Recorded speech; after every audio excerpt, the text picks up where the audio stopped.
Good evening. I invite you to watch Tonight. We travel back 5,000 years to a silent desert on the western coast of South America, a place where a civilization rose before Egypt, before written history. A civilization with no weapons, no kings, and no reason to exist. And yet, it did. This is the story of Caral Supe civilization. Stay with me. This one is different. Tell me where you're watching from. I read every comment. And let's begin. When we think about the first civilizations, we usually imagine the same places. Ancient Egypt, along the Nile. Mesopotamia, between the Tigris and Euphrates. Places where rivers created fertile land, where agriculture led to cities, where writing appeared and rulers held power. These civilizations followed a pattern: food surplus, population growth, social hierarchy, and eventually, conflict. War was almost always part of the story. But on the western coast of South America, in a dry and almost lifeless desert, something completely different appeared. A civilization that breaks this pattern.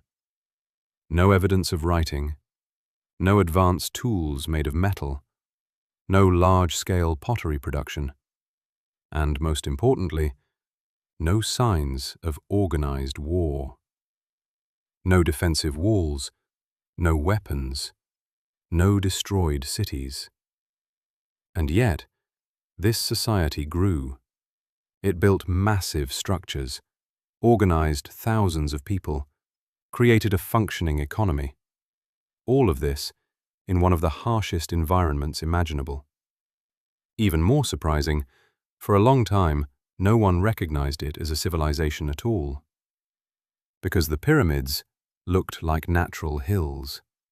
Wind and time had covered everything.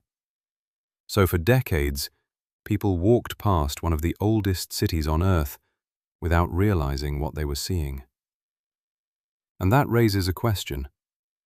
If a civilization like this could exist, hidden in plain sight, how much of human history are we still missing? For decades, the Supe Valley was not considered important. Archaeologists passed through it, but they were focused on other regions. Places with visible ruins, places with pottery, or clear signs of advanced culture. But here, there was almost nothing obvious. Just dry land, dust, and large, uneven mounds. They looked natural, like hills shaped by wind over thousands of years. But in the 1990s, that assumption changed. A Peruvian archaeologist, Ruth Shady, decided to study the area more carefully. She didn't ignore the mounds, she questioned them. Excavations began. Layer by layer, sand was removed, and slowly, shapes began to appear. Straight lines, stone walls, steps. These were not natural formations. They were built, carefully, deliberately. Then came the most important step, dating the site. Samples were taken, organic materials, remains from construction. The results were shocking. Around 3000 BCE, that placed this civilization among the oldest on Earth, older than many known cities, at the same time as the earliest stages of ancient Egypt. And yet, it had remained almost invisible. Not because it was small, but because no one expected it to be there. At the center of this discovery was a place now known as Caral. But this was not just a simple settlement. It was a planned city, spreading across more than 60 hectares, built with structure and intention. The most visible features were the pyramids, large, stepped platforms rising above the valley floor, some reaching up to 30 meters high. These were not tombs, like in Egypt. They were likely used for ceremonies, public gatherings. At the base of these structures, there were large open spaces, sunken circular plazas, designed to bring people together, possibly for rituals or community events.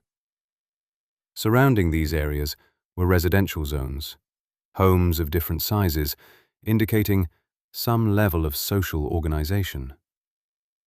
But Caral was not alone. Across the valley, dozens of similar sites were found, connected by paths, sharing resources. This was a network, a system of settlements working together, which means this was not just a city. This was a civilization. Now imagine you are standing in Caral.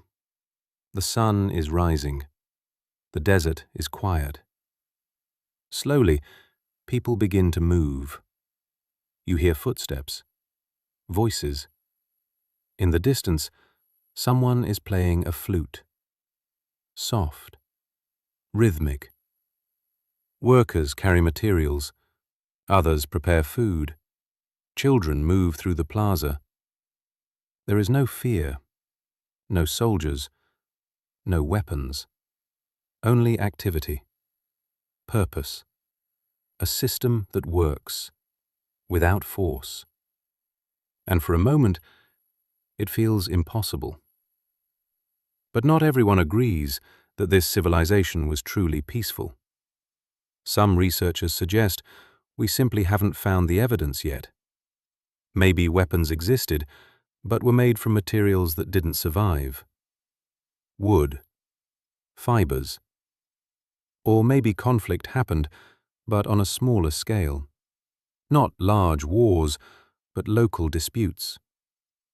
Others believe power was hidden, not in kings, but in religion. Control through belief rather than force. If people truly believed that order was sacred, they wouldn't need weapons. So the question remains, was this a peaceful society, or simply a different kind of control? Now we reach one of the most unusual aspects of this civilization. In most ancient societies, conflict leaves a clear trace. Weapons are found, fortifications are built, cities show signs of destruction. But in Caral Supe, none of this appears. No swords, no spears, no arrowheads linked to warfare, no defensive walls, no evidence of battles. For a civilization of this size, this is extremely rare. So how did they maintain stability? One explanation is shared belief. The presence of large ceremonial centers suggests that people gathered regularly, participated in rituals, followed a common system of meaning. Another possibility is economic dependence. Different communities relied on each other to survive. Coastal regions provided fish. Inland regions provided crops. Breaking this balance would harm everyone. So instead of competition, they had cooperation. And instead of domination, they had connection. If this is true, then this civilization challenges a core assumption, that large societies require violence to exist. Life in Caral Supe was simple, but highly organized. There were no metal tools, no written language, and almost no pottery, which is unusual for a civilization of this scale.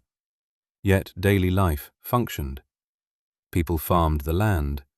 They grew crops like beans, squash, and especially cotton. Cotton played a crucial role, not for clothing, but for making fishing nets, because the ocean was a primary food source. Fish were abundant. This created a balanced system. Coastal communities focused on fishing, inland communities focused on agriculture. Goods moved between them. Without written records, this required trust and coordination. And then there is something unexpected: music.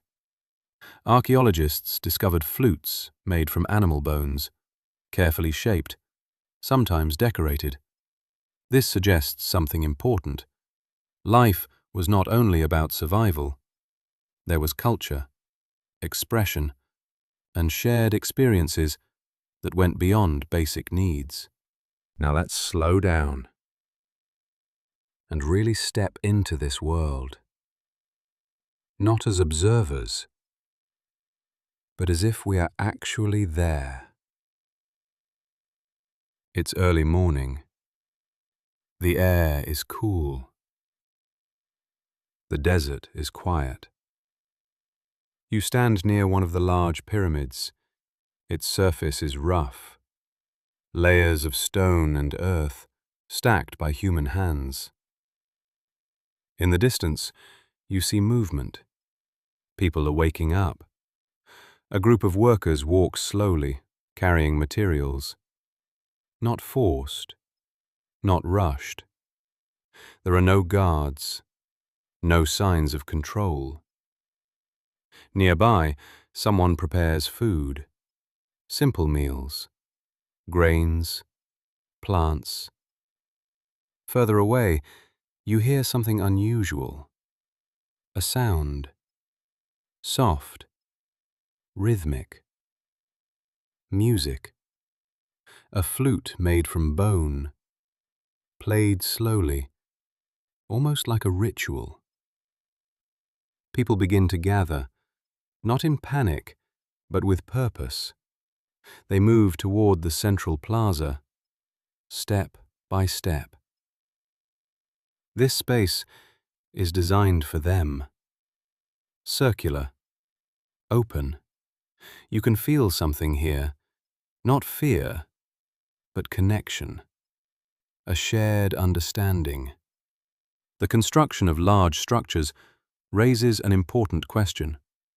How did they build all of this without advanced technology? The answer lies in method and organization. They used locally available materials: stone, earth, and woven fiber bags filled with rocks. These are known as shikra. Each bag was carried by hand, stacked carefully to create stable foundations.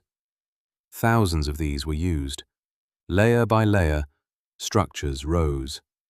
This required planning, coordination of labor, time, but not necessarily force. There is little evidence of centralized authoritarian rule. No massive royal tombs, no statues glorifying leaders. So leadership may have existed in a different form. Less about control, more about organization, guiding people toward a shared goal.